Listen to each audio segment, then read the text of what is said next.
किसी भी footballing league के जो टेबल टॉपर्स हैं, जो लीडर्स हैं राइट नाउ, अगर आप उनके मैचेस अगेंस्ट एलिमिनेशन जोन की टीम्स के देखें तो भाई आप देखेंगे कि वो काफ़ी कंफर्टेबल है उनके अगेंस्ट। इनफैक्ट वो लोग अपने प्लेइंग जो मेन प्लेइंग 11 है उनमें से कुछ प्लेयर्स को रेस्ट भी देते हैं और बेंच प्लेयर्स को लेके आते हैं।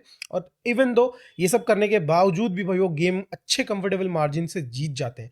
Whereas for Barcelona this doesn't go hand in hand. भाई अगर बात करी जाए ना भाई, बार्सिलोना का struggle against elimination zone teams भाई, that is on crazy level. भाई अगर आप देखें, हम लोग जब गताफे के साथ खेले थे तो गताफे वाज ऑलमोस्ट लाइक एक आधे पोजीशन से ऊपर रही होगी एलिमिनेशन जोन से। हम लोग जब भाई अभी रिसेंटली भाई देपोर्टिवा के साथ खेला हमने, तो भाई वो भी जस्ट अबव ही बैठी हुई थी रेलिगेशन जोन से, और उनके साथ भी हम बड़ी मुश्किल से 1-0 से जीते हैं। And look at this game, last पमास गेम भाई, यहाँ पे 61st मिनट में गोल आता है, और कौन गोल करता है? सब्स्टिट्यूट। मतलब दैट मीन्स कि हमारे जो फ्रंट थ्री बंदे हैं, जो हमारे Lewandowski, Lamine Yamal and Raphinha, ये तीनों के तीनों मिस फायर कर रहे हैं एट द मोमेंट, और पर्टिकुलरली स्ट्रगल कर रहे हैं कुछ लो ब्लॉक की टीम के सामने। कुछ तो मतलब है ये कहानी। तो कल के गेम के बारे में थोड़ा सा डिस्कशन करेंगे, क्या चीज़ खराब रही, क्या चीज़ बढ़िया रही। भाई पर्टिकुलरली मैं बात करूंगा एक प्लेयर के बारे में जो कि मुझे लगा कि उसका भाई ये अभी तक का बेस्ट गेम रहा for Barcelona. So let's start with bad, क्योंकि भाई बुरी चीज़ें सुनने के बाद थोड़ा सा मतलब अच्छी चीज़ अच्छी लगती है। And why not start with the attack itself भाई, जहाँ पे हम हग रहे थे फॉर द 60 मिनट्स। भाई हमने हगा है दबा के। और शुरुआत करते हैं भाई द लीडर हिमसेल्फ, भाई लेवेंडोस्की।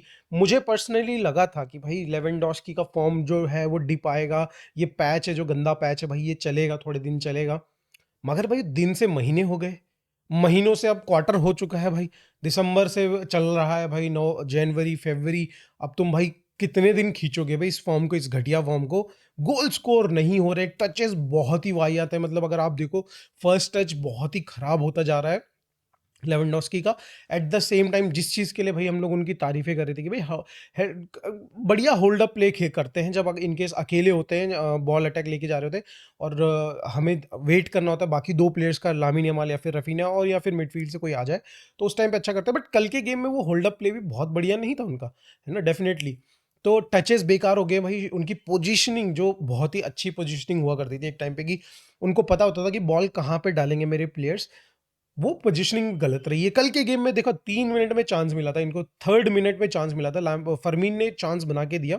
ऑल्दो वो बहुत बढ़िया चांस नहीं था, बट जो आपको एक बेसिक फुटबॉल जब सिखाया जाता है उसमें हेडर्स के लिए या फिर क्रॉसेस के लिए कहा जाता है कि भाई आप ज़्यादा आगे ना जाएं, क्योंकि आप पीछे से आगे आ सकते हो बट आगे से पीछे नहीं जा सकते। तो वो बेसिकली बैलेंस, बॉडी बैलेंस बिगाड़ देता है। कल के गेम में वही दिखा भाई, लेवेंडोस्की बॉल आने से पहले थोड़ा सा आगे चले गए, और जब वो फरमीन ने बॉल दी, वो थोड़ी सी देख के देनी चाहिए थी फरमीन को, खैर, बट स्टिल अगर बॉल दिए तो भाई उस पोजीशन पे तो रहते जहां से वो अच्छे से बॉल को पकड़ पाते, शॉट ले पाते भाई, नहीं। बट बहुत ही बढ़िया, बहुत ही वाहियात पोजीशनिंग कहूंगा मैं लेवेंडोस्की की। बट उसके सिवाय वो, मतलब उसके सिवाय एक चांस नहीं मिला था भाई लेवेंडोस्की को।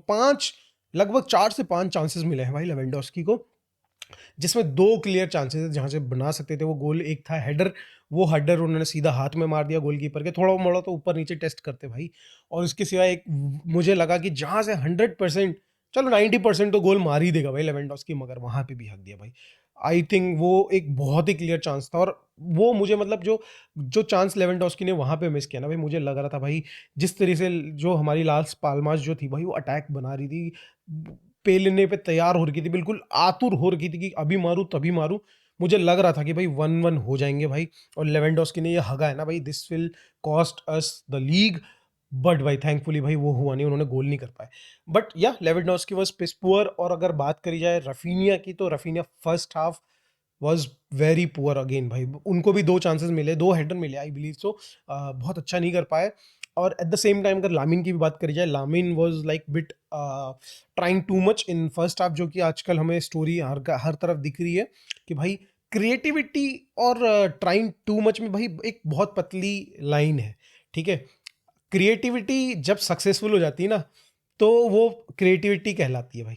और अगर वो क्रिएटिविटी अगर सक्सेसफुल नहीं होती, चांसेस नहीं बना पाता ना बंदा, तो ट्राइंग टू मच हो जाता है। तो मेरे हिसाब से तो भाई हम लोग लामिन यमाल को भाई एक अलग अलग चश्मे से देख रहे हैं। हमें भाई सिंपल देखना चाहिए कि बंदा जब ट्राई कर रहा है ना, उन दोनों के सिवाय अगर आप देखो उन Lamine Yamal and Rafina and Lewandowski से कितनी क्रिएटिविटी आ रही है और आपकी लामिन की से कितनी क्रिएटिविटी आ रही है, भाई कंपैरिजन ही नहीं है, कोई कंपैरिजन नहीं। कल के गेम में भी अगर आप सेकेंड हाफ को कंपैरिजन करेंगे, जो कि हम गुड में करेंगे डेफिनेटली, इट वाज भाई ऑफ द चार्ट, भाई ऑफ द चार्ट।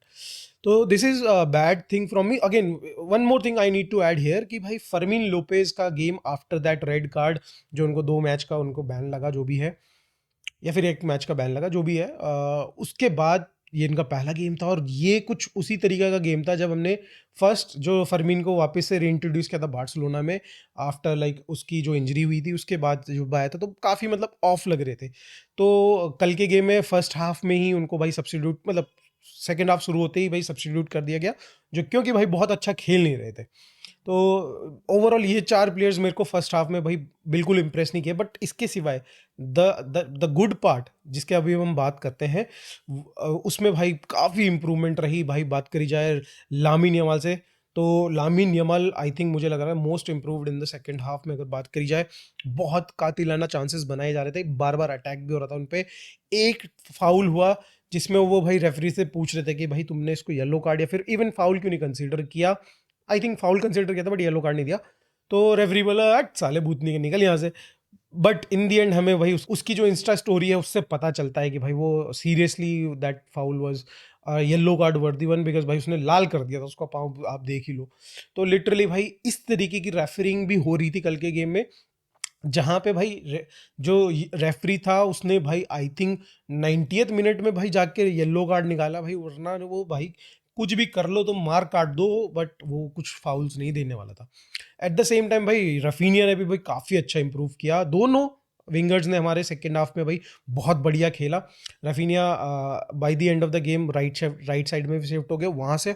कल को हमें दिखा कि भाई रफीना वहाँ से क्रिएटिविटी ज़्यादा कर सकते हैं भाई। दोनों को, लामिन यमाल एंड रफीना को एक एक असिस्ट मिलता है, which is very good again. इसके सिवाय पूरी टीम बैक, अगर बात करी जाए अटैक से, तो भाई पूरी team was playing really well. अगर पर्टिकुलरली बात करी जाए पेड्री का दिन भाई एवरेज रहा, आई विल से, क्योंकि भाई उसका एवरेज भी इन लोगों के भाई बहुत अच्छे दिन वाला हो चुका है एट द मोमेंट। तो मेरे को लगा कि पेड्री प्रिटी एवरेज रहा उनका दिन। कसाडो was one of the players जिन्होंने भाई इम्प्रेस किया। मुझे लगा पर्सनली यार फ्रैंकी डियोंग को सब्स्टिट्यूट कर दी, मतलब बेसिकली खिलाया नहीं है। एंड वी नो कि भाई उसने 4-5 गेम लगातार खेल लिए हैं, तो कहीं ना कहीं रेस्ट भी मिलना चाहिए। And against the next game which is Atletico Madrid के साथ हमारा कोपा डेल रे होगा, तो उसमें भाई कहीं ना कहीं रेस्ट मिलना, उससे पहले बेटर फिट होना चाहिए बंदा। तो कसाडो क्या जस्टिफाई कर पाएगा उसकी पोजीशन, क्योंकि भाई कसाडो को अच्छा खेलते हमने देखा है, बट उसके बाद फ्रैंकी डियोंग ने वो गेम लेवल को कहीं और ही लेके चले गए भाई। वो डीएम वाला जो लेवल वो खेल रहे हैं भाई, उसको कहीं और ही लेके चले गए।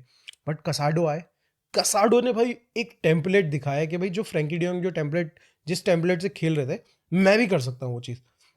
फ्रैंकी डियोंग कसाडो में मुझे एक डिफरेंस ये लगा, जहाँ पे Frenkie de Jong comfortable with ball आने अपनी तरफ खींचते हैं बंदों को, और वो बॉल नहीं लूज करते जब वो उन पे अटैक कर रहे थे सामने वाले प्लेयर्स, वो बॉल नहीं लूज करते हैं। कसाडो ऑन द अदर हैंड भाई वो थोड़ा प्रोग्रेसिव पासेस ज़्यादा करते हैं, but at the same time भाई कसाडो जो है ना भाई वो बिल्कुल नहीं डरता भाई, लिटरली बिल्कुल नहीं डरता टैकल्स डालने में, बिल्कुल नहीं डरता इंजरी होने के लिए।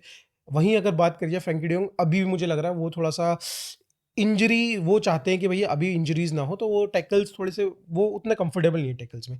तो ये एक डिफरेंस मुझे लगता है। और हमें जब आपको समझ में आ रहा होगा कि जब हमें भाई थोड़ा एग्रेसिव खेलना है ना, तो भाई हमें कसाडो को खिलाना है, और जब हमें थोड़ा कंपोजर के साथ खेलना है तो भाई फ्रैंकी डियोंग को खिलाना है। मगर भाई दोनों बंदे अपनी जगह पे बहुत ही बढ़िया काम कर रहे हैं। कसाडो वाज टॉप नॉच यस्टरडे। इसके साथ अगर बात करी जाए भाई, अगर कुंडे का कल डिफेंसिवली भाई हमने देखा कुंडे क्या कर सकते हैं कल के गेम में। जनरली हम कुंडे को भाई देखते हैं कि ऑफेंसिवली बहुत बढ़िया कर रहे हैं, कल के गेम में भी ठीक ही कर रहे थे, मगर डिफेंसिवली क्योंकि कल भाई एरिक ग्रासिया खेल रहे थे, तो शायद से मुझे लगा कि कहीं ना कहीं हंसी फ्लिक ने समझाया होगा कि भाई थोड़ा सा तुमको वर्क रेट ज़्यादा देना पड़ेगा। और भाई बढ़िया खेला यार कुंडे ने कल। Eric Garcia was also playing really well. बात करी जाए Balde, he was also good. Szczesny ने भाई कपल ऑफ टाइम्स भाई बहुत अच्छे शॉट्स रोके, बहुत ज़्यादा, मतलब 4-5 शॉट्स आए थे, बढ़िया शॉट्स आए थे जिन्होंने उन्होंने ब्लॉक किया। और बहुत बढ़िया दिन रहा शेजनी के लिए। हम लोग भाई अगेन भूल जाते हैं कि भाई ये बंदा अभी रिटायर्ड हुआ था पिछले साल, और इसको हम भाई मेक शिफ्ट टाइप का गोलकीपर लाए थे, और अभी आई थिंक जनवरी से तो इसको पहला चांस मिला ही है। तो 2 महीने में ही बंदे ने इतनी इम्प्रूवमेंट दिखाई है।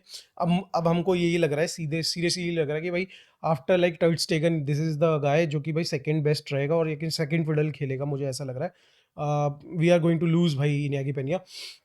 बट भाई इन सब में अगर एक बंदे की आप परफॉर्मेंस के बारे में बात करेंगे, वो थे डैनी ओल्मो। और ये वो बंदा नहीं जिसकी मैं आखिरी में तारीफ करने वाला हूँ भाई। डैनी ओल्मो आए और गेम चेंज कर दिया भाई, सब्स्टिट्यूट आए। आप देखो ना भाई, इंस्टेंट चेंज हुआ भाई। पिछले गेम में भी उन जैसे आए थे, इंस्टेंट चेंज हुआ। और आज के गेम में भी भाई अगेंस्ट लाल्स पामास भाई उन्होंने फिर से आते ही इंस्टेंट चेंज कर दिया गेम को भाई। आते हैं अटैक में भाई, पूरा इन्वॉल्वमेंट देते हैं। एट द सेम टाइम भाई जब पीछे आते हैं, डिफेंसिव ड्यूटीज़ की बात करी जाए, वहां पे भी भाई पूरा का पूरा अपना एफर्ट देते हैं। कैसी भी सिचुएशन में हो भाई, बंदा आगे डायरेक्टनेस लेके आता है और वो दिखता है उसके गेम में। कोई भी बॉल उसको मिल रही है, हम उनके आने से पहले हम लोग क्या कर रहे थे, थोड़ा साइडवेज पासेस बना रहे थे, थोड़ा आगे बना रहे थे, फिर पीछे ले आ रहे थे। डैनी ओल्मो आते हैं, उनको कोई बॉल मिलती है, वो देखते हैं कि आगे सबसे पहले तो कोई बंदा है कि नहीं, मैं कैरी कर सकता हूँ कि ये पॉसिबिलिटी है कि नहीं। जो भी चांसेस है भाई वो आगे की तरफ ज़्यादा बना रहे थे। तो डायरेक्टनेस वो है, डेफिनेटली है, प्रोग्रेसिव वही बंदा है, काफ़ी बढ़िया खेलता है बंदा। और कल के गेम में भाई वही, और जो हमको पहले हाफ में मिस लग रही थी ना कि फर्स्ट टच हमारे बहुत ख़राब थे इन बॉक्स, भाई वो डैनी ओल्मो का कल आपने फर्स्ट टच देखा होगा भाई, क्या क्रेजी फर्स्ट टच था। और उसके बाद फिनिशिंग, ऑल दो भाई सब क्वेश्चन कर रहे थे, इतना ऊंचा मारने की भी क्या जरूरत थी, साले बुर्ज खलीफा पे चढ़ाना था क्या? थोड़ा सा नीचे भी मार सकता था, कोई फर्क नहीं पड़ता। बट थोड़ा चलो ठीक है, गोल आ गया। हमें सबके मतलब थोड़ा सा जो छाती में पत्थर से लगे हुए थे कि भाई अभी एक गोल पड़ने वाला, तभी गोल पड़ने वाला है, मगर ये पड़ ही नहीं रहा था। वो फाइनली भाई डैनी ओल्मो आके उठाते हैं उन पत्थरों को, और थोड़ा हमको हल्का लगता है। ऑन द अदर हैंड भाई फरहान टोरेस भी सब्स्टिट्यूट होके आते हैं, बढ़िया। एक चांस मिलता है उनको, पहली मेरे हिसाब से फर्स्ट टच था आई बिलीव सो, बट अगर बॉक्स के अंदर तो फर्स्ट टच होगा डेफिनेटली। और एक चांस मिलता है और भाई उसी में ही पता नहीं क्या ब्लाइंडर शॉट मार देते हैं, अजीबो गरीब सा भाई, क्रेजी शॉट मारा भाई। और उसको दिखाओ जरा, लेवेंडोस्की को दिखाओ भाई उस शॉट को कि भाई अब तुम्हारे ये दिन आ गए कि तुम्हें फरहान टोरेस के शॉट्स देखने पड़ रहे हैं। भाई चांस मिला और सीधा भाई नेट के अंदर, मतलब मैं तो एक्सपेक्ट भी नहीं करता, 95th मिनट में गोल मारा और क्रेजी गोल भाई, क्रेजी गोल। अब अगर हम बात करें भाई जिस बंदे की, जो बंदा मुझे लगा भाई सबसे अच्छा खेला कल के गेम में, मेरे अकॉर्डिंगली मैंने तो मैच होना चाहिए था, वो था कुबारसी भाई। कल का गेम कुबारसी का one of the best game, if not the best. ठीक है, क्रेजी गेम। अगर आप देखें भाई, कंपोजर क्या है, क्या ही बार बार वही चीज़ बोलते रहे, कंपोजर फलाना ढिंकाना, बट मगर कल के गेम में भाई टैकल्स की अगर बात करी जाए, वेल टाइम पोजीशनिंग की बात करी जाए, आप बात करो कि भाई प्रोग्रेसिव पासेस की बात करी जाए, भाई कुबारसी, आई डोंट नो भाई कल के गेम में कौन से लेवल पे खेल रहा था भाई। भाई क्रेजी लेवल पे चल रहा है बंदा राइट नाउ यार। कल के गेम अगर आप देखो ना, सीरियसली मैं मजाक नहीं कर रहा हूँ, एक बार आप कल की अगर कहीं पे किसी तरीके से आपको ये मिल जाए ना कि कुबारसी की हाईलाइट्स अगेंस्ट लास्ट पमास, ये वाला गेम, तो वो देखो भाई, आप बोलोगे भाई क्रेजी लेवल की परफॉर्मेंस निकाल के दी है भाई कुबारसी ने। आई डोंट नो भाई उसने बॉक्स के अंदर कितने सारे क्रॉसेस को रोके हैं। ठीक है, कितने सारे ऐसी बॉल्स थी जो कि भाई जा सकती थी सामने वाले प्लेयर के पाँव में, उसने उसको पहले ही इंटरसेप्ट करा है। आई डोंट नो भाई यार, बहुत सुपर्ब दिन रहा है। ज़्यादा बात नहीं करेंगे भाई, 2 प्लेयर्स 3 प्लेयर्स के बारे में मैं ज़्यादा बात नहीं करना चाहता जब वो अच्छा खेलते हैं, लामिन यमाल, पेड्री एंड कुबारसी, इनके बारे में ज़्यादा मैं बात नहीं करूंगा। अब आ जाते हैं दोस्तों रेफरिंग सेक्शन में, वीएआर सेक्शन में, जो कि भाई बैड गुड के उसमें है ही नहीं भाई ये लेवल पे, ये एकदम बिल्कुल ही अलग लेवल पे चल रहे हैं भाई। ठीक है, रेफरिंग इन लालिगा मुझे समझ में नहीं आ रही कि ये साला जानबूझ के भाई इंटरेस्टिंग बनाना चाह रहा है लालिगा को, या क्या करना चाह रहे हैं भाई। कल के गेम में जो वीएआर का जो डिसीजन होना चाहिए था, जनरली आप वीआर में क्या देखते हैं, वीआर में आप ये देखते हैं, चलो लालिगा से हटते हैं, अगर हम प्रीमियर लीग में जाते हैं तो कोई भी अगर गोल बन रहा है, फिर कोई भी अगर आप मान लो सपोज पेनल्टी आ रही है, फिर कुछ भी फाउल वाल होता है बॉक्स के अंदर, सबसे पहले क्या चेक किया जाता है कि कोई प्लेयर ऑफसाइड है कि नहीं है। अब ठीक है, ये मान लिया मैंने कि भाई लालिगा में मैनुअली चेक नहीं करते हैं भाई कि वो प्लेयर ऑफसाइड है या नहीं। हमारे यहाँ पे सेमी ऑटोमेटेड ये ऑफसाइड जो भी है वो मशीन है या फिर सेंसर्स हैं जो भी है वो है, उनके बेसिस पे होता है। अब मुझे ये बताइए कि ये मशीन, ये सेंसर्स, ये कंप्यूटर, ये जो सेमी ऑटोमेटेड ऑफसाइड वाला जो मशीन है, ये कुंडे का आधा सेंटीमीटर जब आगे हो सकता है पाँव, तब ये साला ऑफसाइड निकाल के दे सकता है, मगर ये बंदा पूरा साला छाती पूरी बाहर निकाल के, मतलब कम से कम आधी से ज्यादा बॉडी इसकी ऑफसाइड थी, उसको इसने ऑफसाइड नहीं दिया। कैसा कैसा सिस्टम है भाई ये? इस ये क्या कोई सिस्टम रिलायबल है या नहीं है? और एट द सेम टाइम अगर वीआर देख सकता है, वीआर के जितने भी रेफरीज बैठे हुए थे ऑन स्क्रीन, भाई अगर आप देख रहे हो कि भाई आपके जो सिस्टम ने, जो सेमी ऑटोमेटेड मशीन है जो वीआर है, उसने नहीं दिया कि ऑफ साइड, तो आप तो दे सकते हो ना भाई। आप सबसे पहले उसके फोकस कहाँ कर रहे हो? ये हैंड वाली बॉल देख ले भाई, पहले तू हैंड वाली बॉल से पहले उनका हैंड हो रखा है, वो मत देख तू। उससे पहले साला ऑफसाइड हो रखा, वो मत देख तू। मगर तू भाई जो एरिक ग्रासिया उल्टा उल्टा होके गिर रहा है, फिसल रहा है, और गिरते हुए उसके हाथ पे बॉल लग गई, जो कि भाई अगर मैं बोलूँ ना लिटरली, वो भी कोई अगर वो होता भी ना तो वो कोई पेनल्टी नहीं होती, क्योंकि बंदा उल्टा गिर रहा था भाई, उसको कोई सेंस नहीं कि भाई बॉल कहाँ है।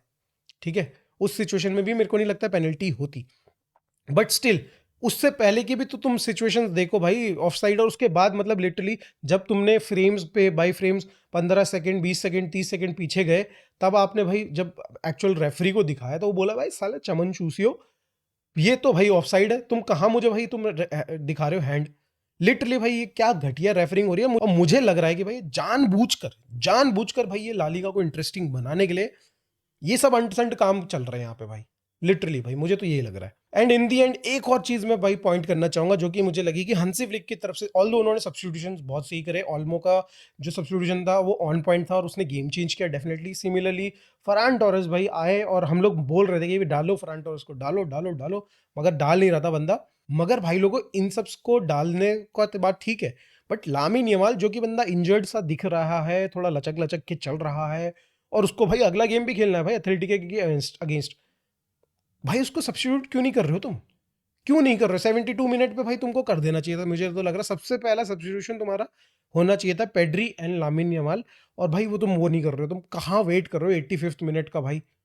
क्या यार भाई, कैसे कैसे चलेगा ऐसे भाई यार? ये 90 मिनट अगर हमारे यंगस्टर्स खेलेंगे तो कैसे चलेगा भाई? I think Hansi Flick need to consider this. और इसके साथ भाई मेरे को थोड़ा सा मतलब और रिलीव लगा भाई कि एक और रेलीगेशन जोन वाली टीम को हमने हरा दिया है। भले ही कितना स्ट्रगल रहा हो, बट हमने 3 पॉइंट जीते, और भाई अब एथलेटिको वाला गेम काफी टफ होने वाला है, उसका प्रीव्यू बनाते हैं। आप लोगों को वीडियो कैसा लगा प्लीज कमेंट में जरूर बताइएगा। आप लोगों का जो वीएआर के प्रति रिएक्शन है भाई, उसको जरा कमेंट्स में व्यक्त कीजिए, उसको जरा भाई बताइए हमें। और मिलते हैं नेक्स्ट वीडियो में दोस्तों, बाय।